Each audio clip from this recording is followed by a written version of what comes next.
Welcome to the course Environmental Impact Assessment.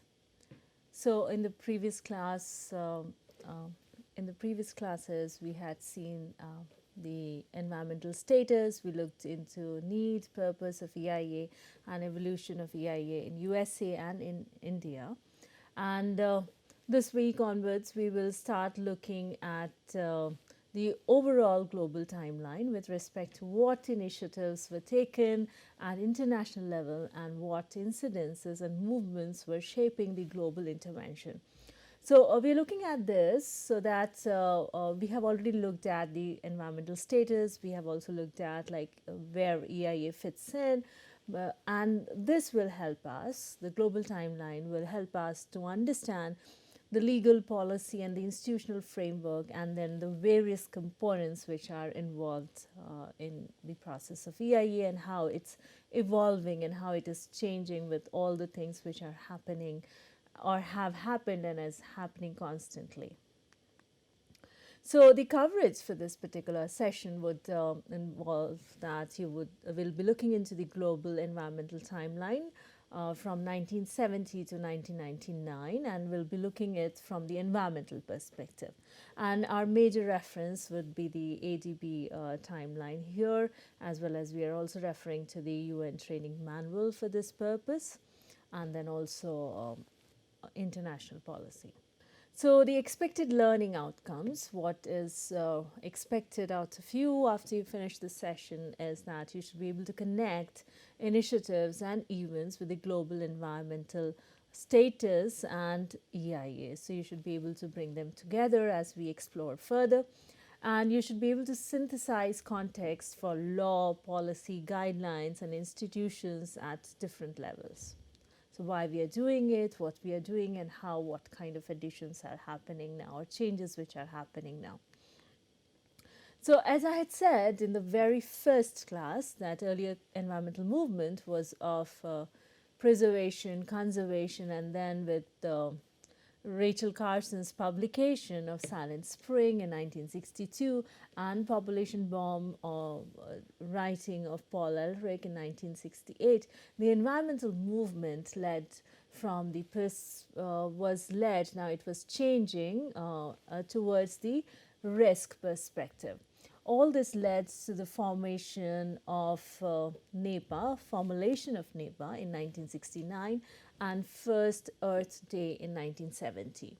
So therefore, to see the overall policy context, we will walk through the timeline from 1970. So we are not covering before that. So we'll be walking from 1970 till 2021. And in today's session, we'll cover only up till 1999. And from 2000 onwards, we'll take in another session. So a very first form of policy, we see the conference covers the limits, navigation, archipelagic status and transit regimes. Then it takes care of exclusive economic zone, continental shelf, jurisdiction, deep seabed mining, the exploitation regime. So all these, what you have really studied when we were looking at the environmental status. So this United Nations conference on the law of sea was addressing to all those things here. So in the same year, you see that European Environmental Action Programme was launched, and this was the first attempt to synthesize a single environmental policy. So this was the first time where they were trying to have single environmental policy for the European Economic Community. So the entire European community would have a single policy. And also at the same time, we see the United States enacted the Endangered Species Act for the purpose of safeguarding and for the benefit of all the citizens, and then the nation's heritage, what was there. So even this was signed at that period. And this was the same time which we see that there was Chipko movement, which picked up in India in response to the deforestation and environmental degradation which we recently saw in our previous one of the previous lectures. and which was also caused because of the influencing forestry practices, and women's participation was extensive in the environmental concern. So in 1974, in this year, we see that United Nations Convention on International Trade in Endangered Species of Wild Fauna and Flora opened for signature in Washington, D.C. It was an important step, which we see here, and it helped in controlling the illegal commerce in ivory, furs, and so on, for the product of endangered species. And on the side note, we can also see that just to understand the landscape at that time, the first World Population Conference took place in Bucharest, and 135 countries participated. So they were also concerned about the world population. And as we see that what we have studied in from the World Environmental Status, we saw how the population is one of the driving force. So we started looking at that here. And also there was a symposium, Kokoyok, in which there was an understanding developed about the maldistribution, uneven distribution of the resources, which was considered to be the key factor in the environmental degradation. So there's we have also seen this in our cases while we were doing this environmental status. So the people came together and then they discussed about the development action focused on how to fulfill the basic human needs since the resources were unevenly distributed. So in the same year, we see that World Food Conference was held in Rome, and that led to formation of World Food Council and the World Food Program. And by this time, the world's population reached 4 billion.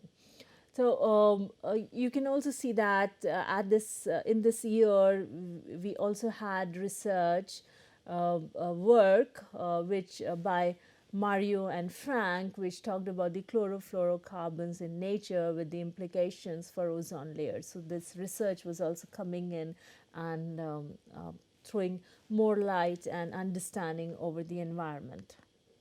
So in the year 1975, we see that World Watch, which is the a World Watch Institute was established, and this institute raised public awareness of global environmental threats, like what was really happening, and it was done like as one of the key element for enabling environment to create to catalyze effective policy response. So if people are aware, they would really help in creating a good environment for effective policy implementation. So this World Watch started publishing the annual State of the World report in 1984. And there was also convention on the international trade in endangered species of wild flora and fauna, which came into effect here. And on the side notes, we would like to see that in the same year, there was publications and emphasis on development in poor countries. So we were also looking at how there is income disparity, there's an issue about the food, all those was coming up, and then there was also movement in India. So when we look at 1976, there was first global meeting to link environment and human settlement. So you see that how the understanding was improving. Now we were looking at the human settlement as well. And with this, there was the United Nations Conference on Human Settlement, which was held in Vancouver. So we further see that in 1977, the Green Belt movement started in Kenya. It was based on the community tree planting to prevent desertification. So you have already seen that how desertification is happening.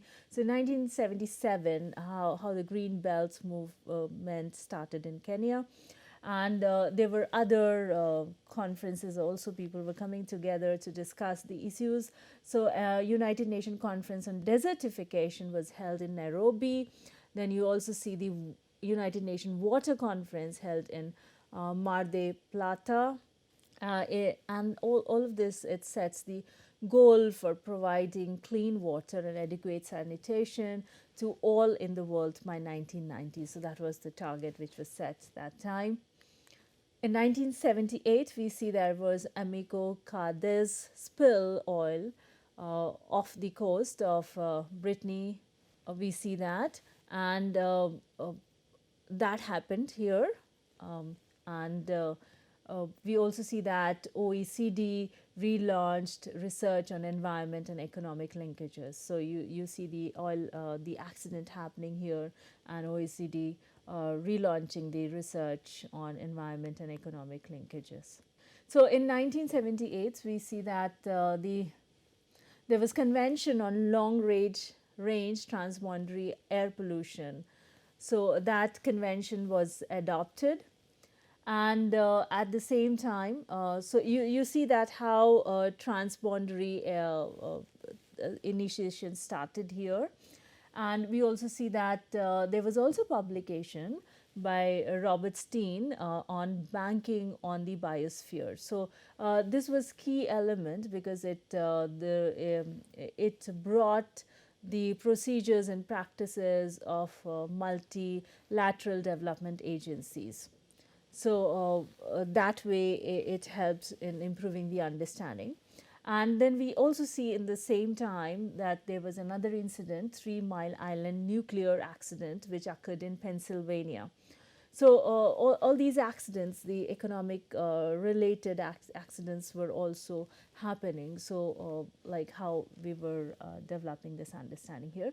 So the World Climate Conference in this year concluded that the greenhouse effect from the increased buildup of carbon dioxide in atmosphere demands urgent international action.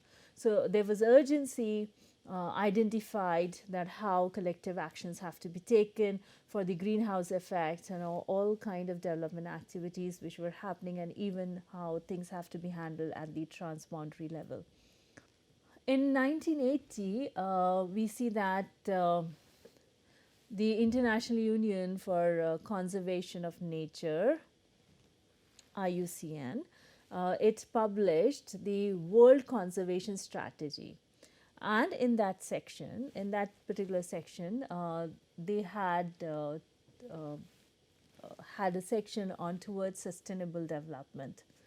So they identified the main agents of habitat destructions, like what was really happening. And according to their writing, the main agent of habitat destruction was poverty, pollution pressure, which we are also seeing now, and social inequality and trading regimes. So how we were trading, that all had were the reasons for habitat destruction. So they called for a strategy for new international development, and particularly to readdress inequality. So how we can address inequality, and then there was need for international development, so the need for collaborating at an international level.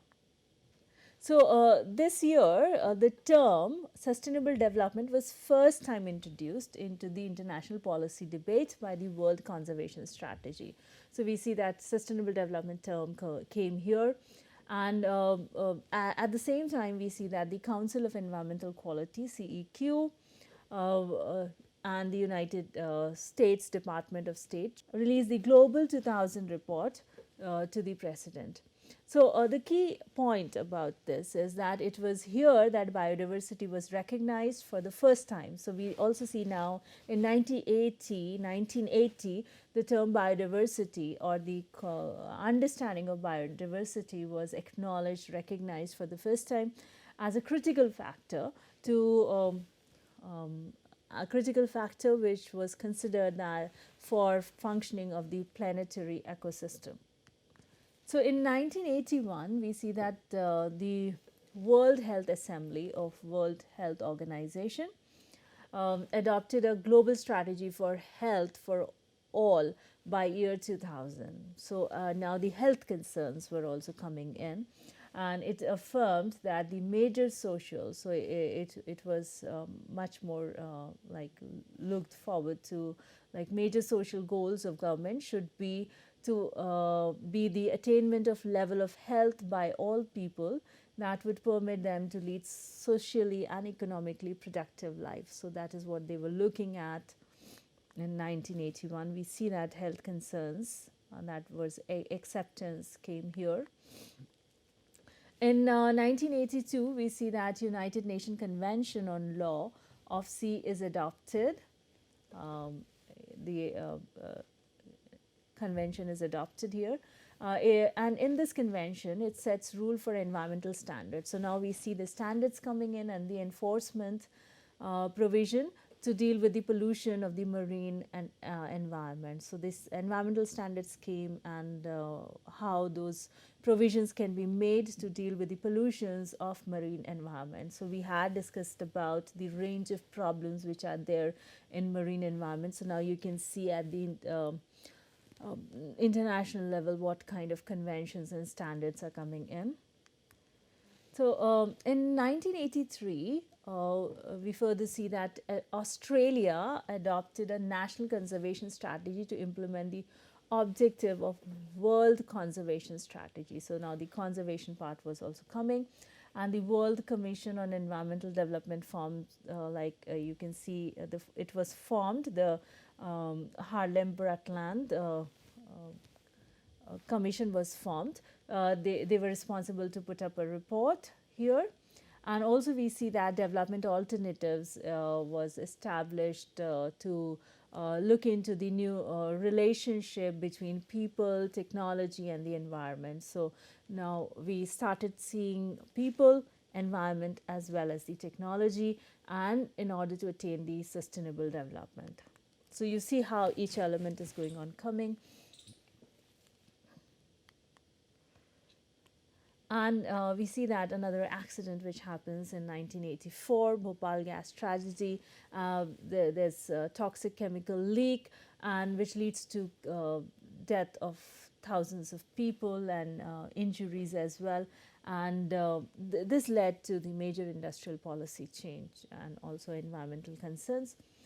So apart from this, in the same year, we also see that in Ethiopia there was drought-induced starvation, and which the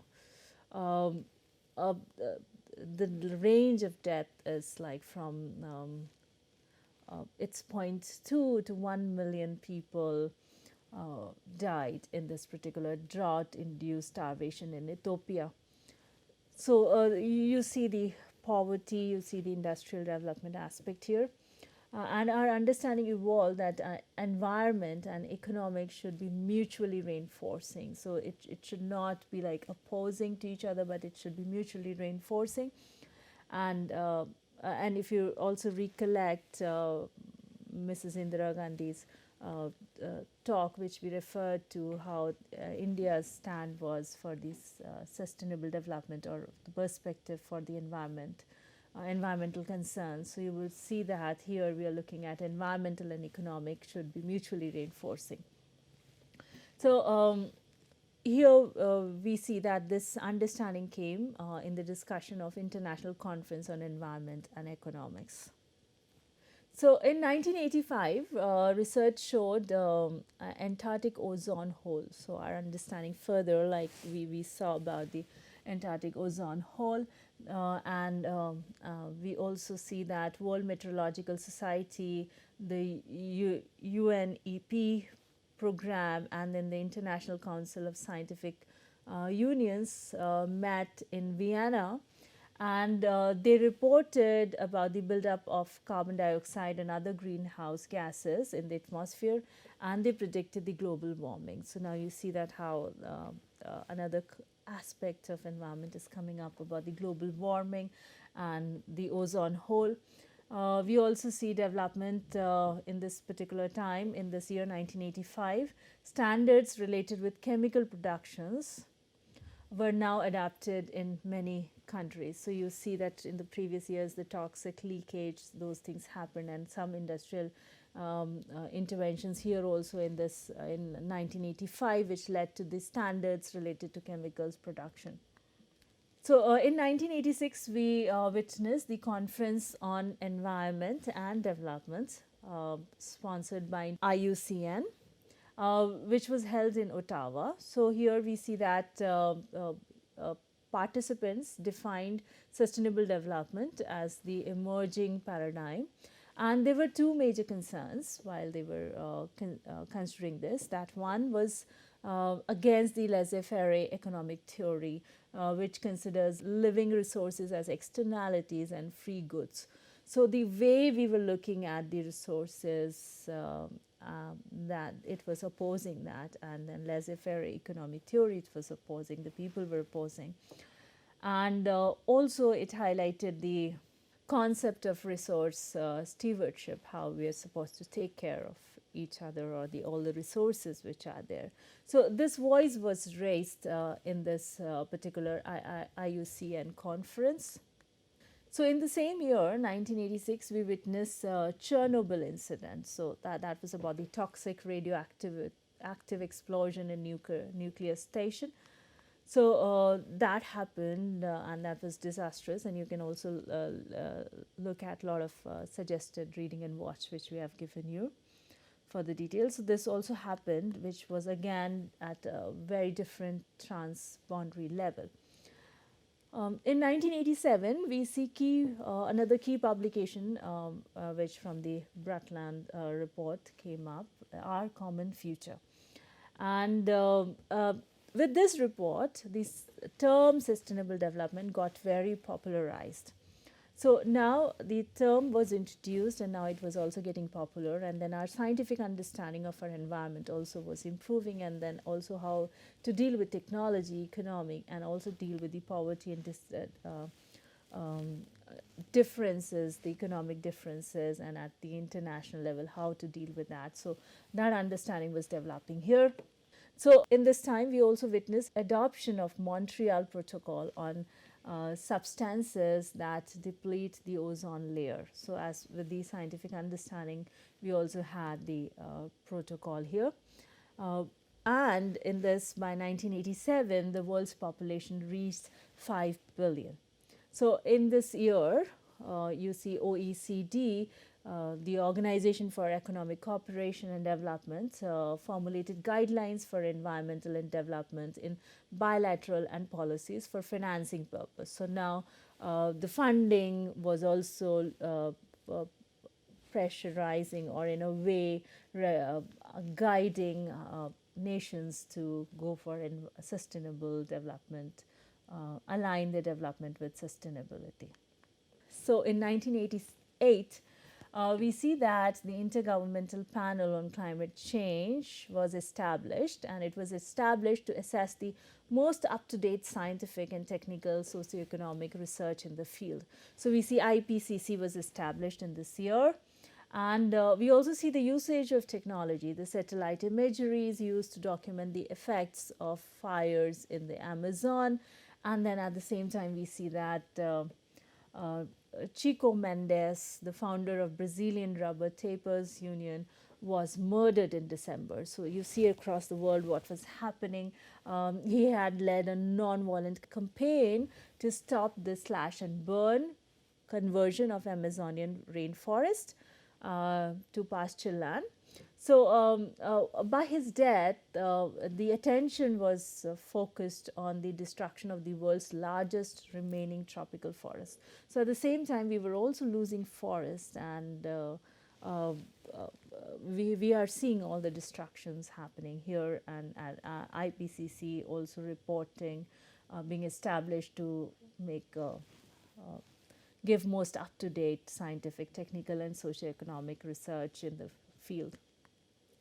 So in 1989, we see the formation of Stockholm Environmental Institute to carry out global and regional environmental research. We see that so Stockholm Environmental Institute formation happened. Side by side, we also see Exxon Valdez incident which have like dumped 11 million gallons of oil into Prince William Sound. So we see that also environmental pollution happening with the activity here. So that also took place. And at the same time, we also see publication from the research domain coming, Blueprints for a Green Economy by Edward and Anil and David Pierce. So this report introduced the central role of the environment in economic and public policy decisions. So we also saw through this publication that environment played a key role in economic and public policy. So in the year 1990, we witnessed formation of the International Institute for Sustainable Development. So in this year, the International Institute for Sustainable Development came into was formed, and it began the publication of Earth Negotiation Bulletin to record international negotiations, how everyone was negotiating on the environment and development. So the United Nations, at the same time, we see United Nations World Summit for Children was also held in New York, and through this summit, there was linkages seen for future generations. So far our understanding was about like the differences, about the technology, about the environment, but now we started looking at the future, the tomorrow, our younger generation here. So we also see at the same time now we started establishing the Regional Environmental Center for Central and Eastern Europe to address the environmental challenges across the region. So you saw the transboundary, and now we are also seeing how regional environmental challenges were addressed, and with the emphasis on engagement of business as well as government, and also the civil bodies, bringing them together.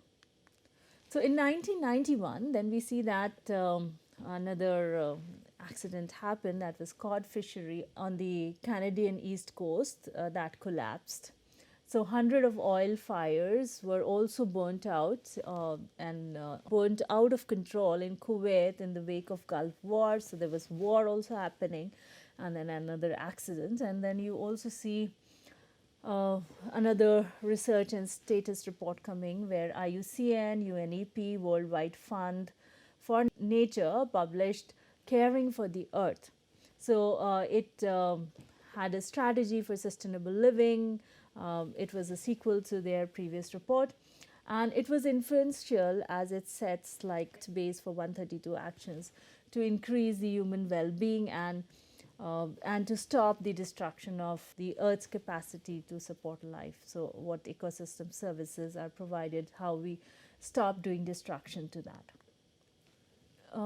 In the same year, we see that World Bank, United Nations Development Program, UNDP, and United Nations Environmental Program, UNEP, created the Global Environmental Facility. So they came together to create a facility to provide grants to developing countries. So they extended support to the developing countries for projects that benefit the global environment and promote sustainable livelihoods in local communities. So in the same year, 1991, with the realization and acknowledgement that environmental threats do not respect national boundaries and danger should be prevented, and there's need for notifying and consulting with the other governments, the ESPO Convention was brought as a key instrument to bring all the stakeholders to prevent environmental damages before it occurs. So it was the first EIA specific international treaty. So here it was at the international level, and it was EIA specific, where we were going to undertake EIA at the transboundary level. So the convention entered into force in 1997. So the ESPO convention, or EIA convention you can say, sets out the obligation of the parties, like all the parties, the government which would be involved, would assess the environmental impact. So they would evaluate how much environmental impact is going to happen about the certain activity at the early stage of planning. And it would also lay down the general obligations about the states, that how they are going to consult with each other, and how they're going to do the assessment, and how they're going to reduce the significant adverse environmental impact across the boundaries.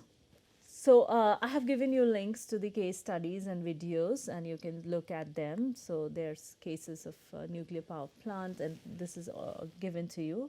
Access is given to you, so you can see how EIA is taken place at the transboundary level.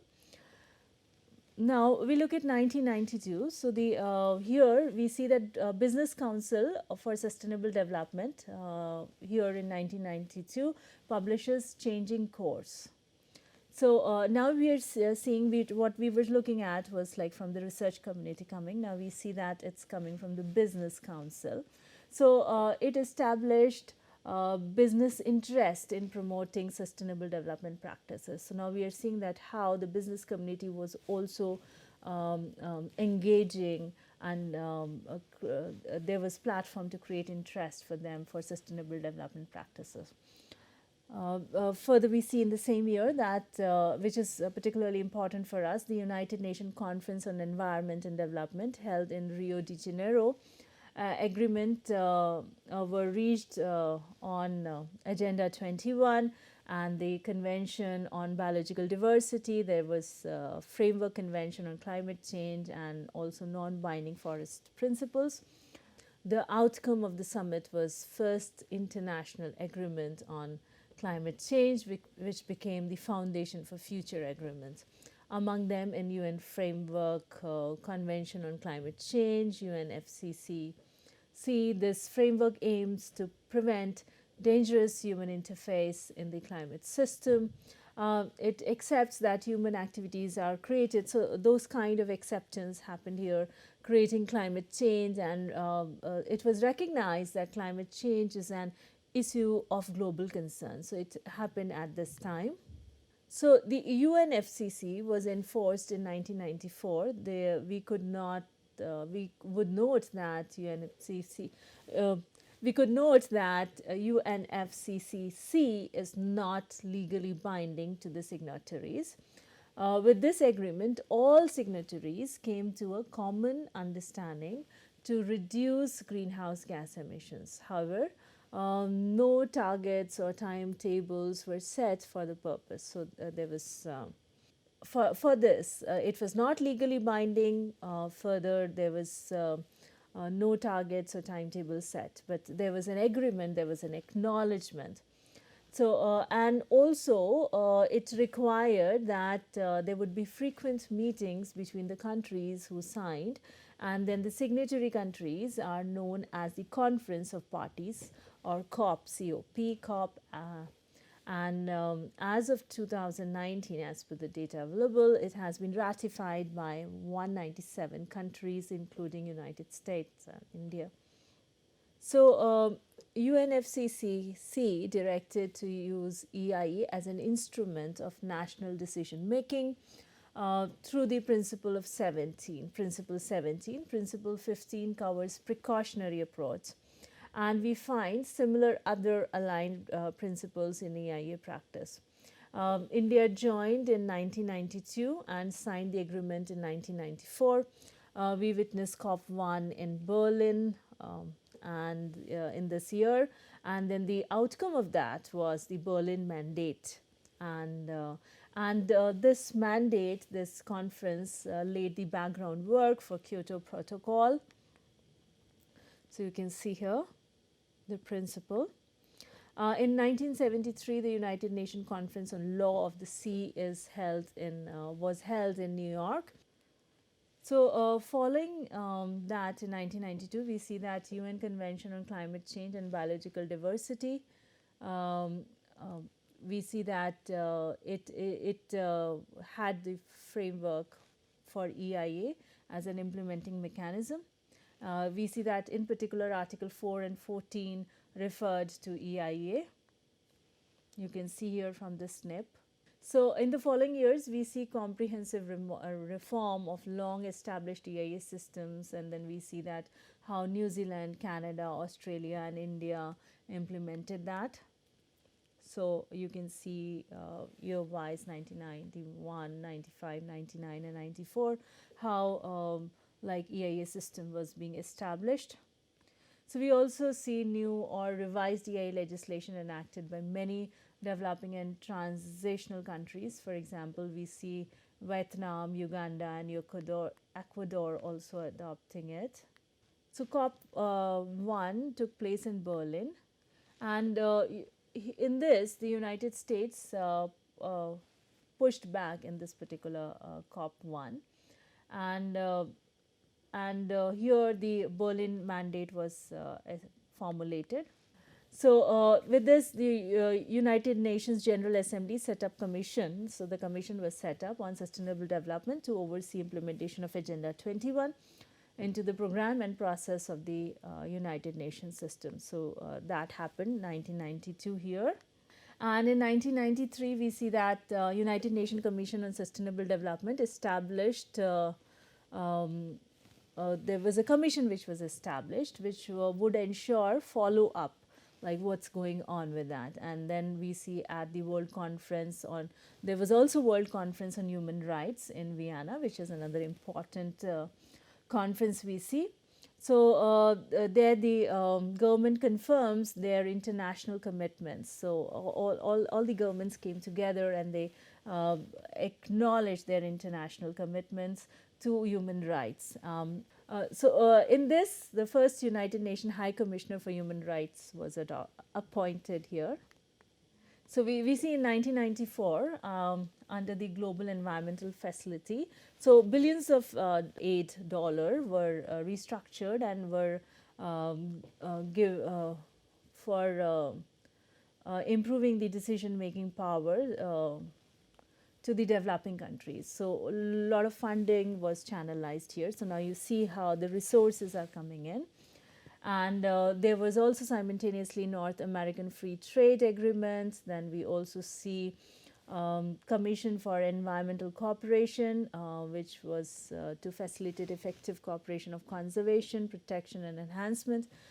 We also see that now we also have Conference on Population and Development, as well as we see United Nations Convention on Desertification, United States Agency for International Development. It was also redefining its foreign assistance program in terms of sustainable development, so how everybody was converging their efforts to sustainability aspect. So in 1995, we see that World Trade Organization was established, and WTO, World Trade Organization, provided formal recognition to trade, environment and development linkages. So it also identified, recognized it. And in the same year, we also see the World Summit for Social Development held in Copenhagen, and highlights the commitment of the international community to address the problem of poverty. So here they reinforced it that they would like to be tackling the problem of poverty. And at the same time, now we see another aspect coming in 1995 is the Fourth World Conference on Women, which was held in Beijing. So in this negotiations, they recognize the status of women, and then they also looked at the obstacles which are still there for realizing the women's right as human rights. So now even the gender aspect coming here was, you can see how it is coming in the timeline. So next we see in the year 1997, we see now ISO 14001 is formally adopted as a voluntary international standard for corporate environmental management systems. So now we see that how for managing the environment, we have the standards coming in. And at the same year, we also see United Nations Conference on Human Settlement is held in Istanbul. So that is also progressing here, understanding about linking human settlement with the environment here. And then Asia Pacific Economic Cooperation ministerial meeting was also there on sustainable development in Manila. And in this Manila Declaration and action program, where the key areas such as like cooperation for sustainable cities, cleaner production and technology, and the sustainability of the marine environment was discussed. So in 1997, now we see that many things happened, but and it also highlighted a lot of efforts were made, but it also highlights a lot of challenges which were there on ground. So land clearing, fires, which happened, like in you see El Nino induced drought, which resulted in the haze blanket. The entire southern eastern Asia, and that caused like 3 billion in health cost and fire related damages. So that was the cost, economic cost, which happened because of this land clearing fires. At the same in the same year, we also see United Nations General Assembly in this year reviewed the Earth Summit as a reminder for progress for implementing Agenda 21, and there were no significant commitments till here. Then we also see the Intergovernmental Panel on Forest also submitted its recommendations, but also indicated the need to collaborate, to come together, and so that need was emphasized. So the scenario was that we were still struggling to come together. And at the same time, we see the Earth Council convenes non-governmental organization at the Rio 5 forum in Rio de Janeiro, and it makes a note that there is lack of integrated approach, and many organizations and individuals are still working in isolation. So there was need for integrated approach. And then we see another aspect coming here in the same year. We see the Global Knowledge 97, knowledge for development in the information age was addressed, and it was held in Toronto. And here the global dialogue came, where people started talking about the how to harness knowledge and information as a tool for sustainable and equitable development. So now information, knowledge, all these aspects was also coming on the table for discussion and implementation. And we see that we also see that delegates to United Nations Framework Convention on Climate Change. There was signing of Kyoto Protocol. The protocol commits developed nations to reducing overall emissions of several greenhouse gases, and the mechanism to encourage North-South cooperation on emission reduction. So in 1998, we see that there's concerns for global environment and food security are raised. And we also see that there's also blockage of genetically modified crops, and then there's also voice for terminator technology. And we also see that People's Republic of China experiences the worst flood in the decade. So there's also calamity disaster coming in. 2/3 of the Bangladesh are underwater for several months from monsoon. And there's also Hurricane Mitch, which destroyed the parts of Central America, and 54 countries were hit by flood and 45 by drought. And then there was a lot of problems which we were experiencing. So in this 1998, we see that the Global Sustainability Index was launched, which helps to track the leading corporate sustainability practices worldwide. So where all sustainability practices are being adopted. And we also looked at, this was also called as Dow Jones Sustainability Group Indexes. And this tool provided guidance to investors looking for profitable companies that follow sustainable development principles. So see how the different indexes were being developed. Here we also see the Third World Trade Organization, WTO, ministerial conferences held in Seattle.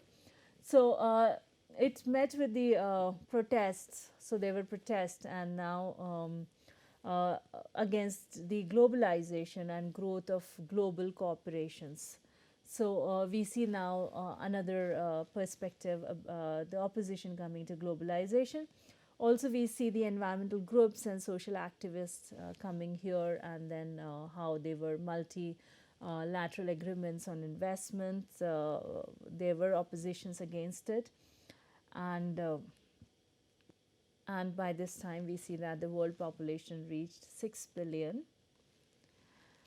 And we see that in this year it was in Kyoto, Japan, that COP3 took place, and then that the conference adopted Kyoto Protocol, which was the first legally binding climate treaty. So earlier what we saw was not a legally binding, but by Kyoto Protocol, which was legally binding. So here we set like how much to reduce, by what time frame to reduce, and then we also, however, it was not not compelled upon the developing countries, including China and India.